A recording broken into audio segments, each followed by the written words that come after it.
And if you don't know who Justice Chitembo is, let's do a little rewind to who the brother man could be. This is the man who had made the controversial ruling where he had a defilement case on his docket of a 19-year-old boy who slept with a 17-year-old girl.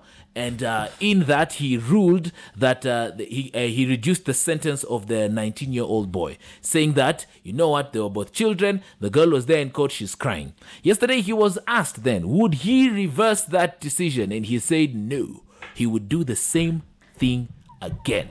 Wow. Same thing again. His argument being that when he was in that courtroom, you're here, you're sentencing this man, you're saying you have defiled the girl. And the girl is in the courtroom crying, I want my husband.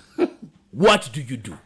And also what it made very clear was that this girl looked like she was willing and wanted to be with this man. And that the family knew about this relationship. You understand? And even was still, he was looking at it this way. This is a woman who, he says in his own words, that would be ready for marriage in a year or two. Okay? And this guy is 19-year-old who is going in for the next 17 years. Do you send this man to jail, all right, for having a relationship with a person who is willing to go ahead and have this relationship and crying for the husband, you understand, or let this woman give birth and the child to suffer and not see the parent for the next 17 years. It was one of the rulings that sent him to be recognized as one of the worst rulings ever. And him is still says that, you know what, I would do the same to this moment. I would still do the same. It begs a lot of questions. Yes. So many questions are coming up right now. I remember even after that ruling, there was a conversation that said, I think there was a bill, if I'm correct, if I'm wrong, I stand corrected. There was a bill that was to be suggested in Parliament where they would say the age of consent for relations between to be reduced to 16 years old. I, for one, at that point, I was saying, no, I think we should not reduce the age of consent to 16 years old. Because that will give room to these 60-year-olds and 50-year-olds to start hounding at 17 and 16-year-olds. Yes. I think among the age bracket, of 16, 17, 18, 19, yes. 16, 17, 18, 19, 20. Among that age bracket, if it is consensual, I think that would be okay among that. I need to be very clear. That age bracket. Outside that age bracket for me is a problem. Because the reality of the matter is, you are 19 years old, there are people who are 2-3 years younger than you, both male and female. Because it's for both sides, not just at the man or the both man and woman. Both on both sides. You have a 17-year-old and an 18-year-old. At one point in the neighborhood, we all knew that guy who Malizad Form 4 and was dating they're now Form 4. She was 18 and he was 17. And they were already dating. And they started dating when they were both 17, 16. Or otherwise, in reverse order, where the chick was 18 and the guy was 17. And also, maybe to the parents in the neighborhood, you understand?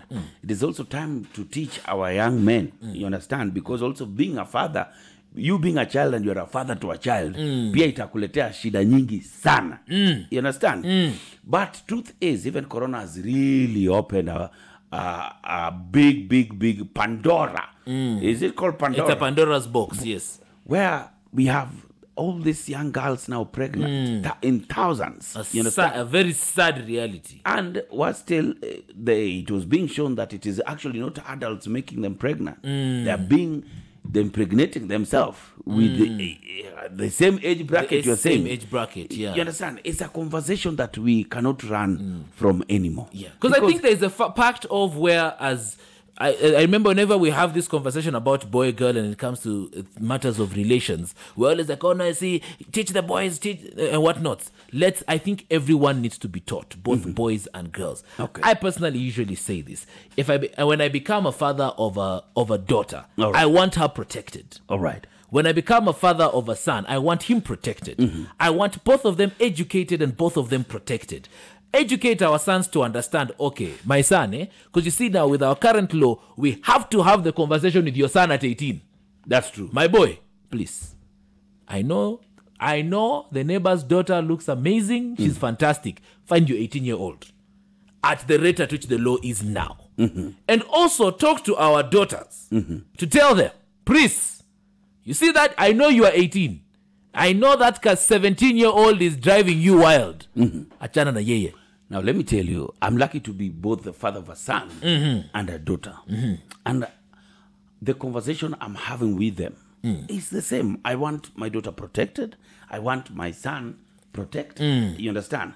I want my son to protect the girls around, you see? And my daughter not to fall victims of children who are not taught. You understand? You might be teaching your son. Okay? Everybody's out saying, teach your sons. Teach your son. And they don't listen. And not even they don't listen. It's just like being in a classroom, Chito. Yes. You understand? Oh my God, I use the same analogy sometime on radio. Like being in a classroom. Yes. The kids, same teacher, same lesson, same time. Elaborative. Kuna mtu atasikia na kuna mtu hatasikia. You understand? And that's where the problem begins. Even as we teach our boys and teach our sons, the children out there, boys who are not being taught. You understand? So it is them to protect the girls. And that's one of the things I've said. I like that because I think I even have that video up on my Instagram when I was talking about that. And I was talking about how just like any class, children fail. And when children fail, it doesn't mean they're stupid. It means those ones that have failed, there's something that was wrong either with the curriculum or with the listening. That's true.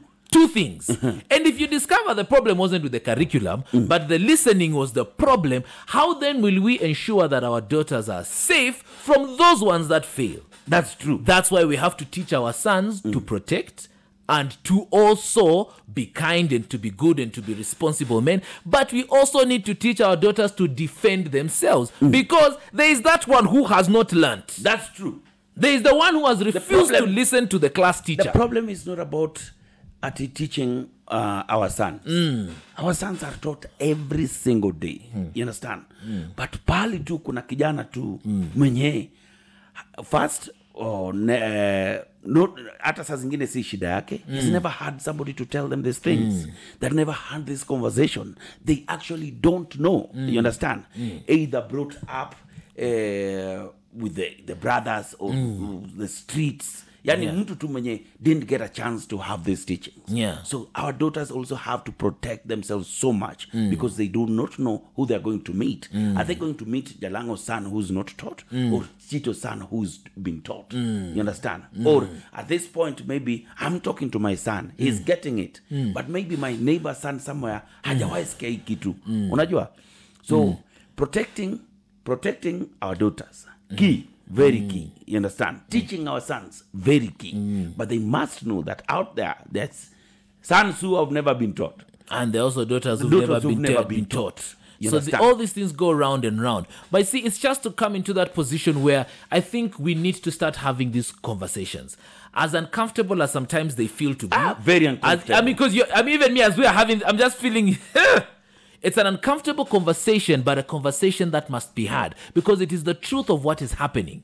Because the more we run away from 18-year-olds our 18-year-old sons, nephews, nieces, cousins are with 17-year-olds. I'm telling you. 16-year-olds are with 18-year-olds. 19-year-olds are with 17-year-olds. So I want us to be very clear. Anyone above the age, these other old people know. That is outright castrate the guy, cut the head off, do what you must. Yes. But we're talking about this age bracket here. This age bracket of 16, 17, 18, 19. Maybe, 16, 17, 18, 19, 20. This age bracket. Now let me even throw the spanner to the works a bit, Chito. A situation where we are in school. Okay, this guy started dating while in high school. You understand? Where you get your Form 2 dating a Form 4. All right? You see, or my boyfriend is in Form 4, so you happy. And she's happy about it. You understand? So this guy when in Form 4 is how old? 18, for example. Yeah. This guy is 16. 15, 16 years. 15, 16. This guy will leave school at the age of 19. This girl will be 17. This guy will be 20. This guy will be 18. So you get the dynamics. We need to have a conversation around that age bracket, which I feel like, which are some of the ways in which we can either educate them, inform them, or is it that we should just do away with it? Apana, kama ni 18 ni 18. 18 imefika. kuachana na mtoto wangu. The more, Or we keep live. on, the more we keep on hiding from these conversations is what we saw. You are saying that a county has over 5,000 teenage girls pregnant, and it's not that they were defiled or anything. It's relationship that they are having with their age mates. You get? I know there were like 1 or 2 cases of older men and which must be dealt with to the full extent of the law. That one. We are talking about they have age mates. Age mates. The age mates and all. And that is what sent Justice Chitembwe being on a very hot seat yesterday. I don't know how you're handling this with your daughters. I don't know how you're handling this with your son. Talk to us. 0711 046 100. At what time do you start having this conversation? Yes. At what age do we start having the conversation of relations between man and woman? I saw Nameless putting it out there. In fact, now that you've even mentioned Nameless, let's fungua this phone line. 0711 046 100. Call us up. At what age do we start having this conversation of relations with our nieces, nephews, cousins, children, whoever it may be? Right now, here is Nameless's Bay Wahoo with This Love Ya.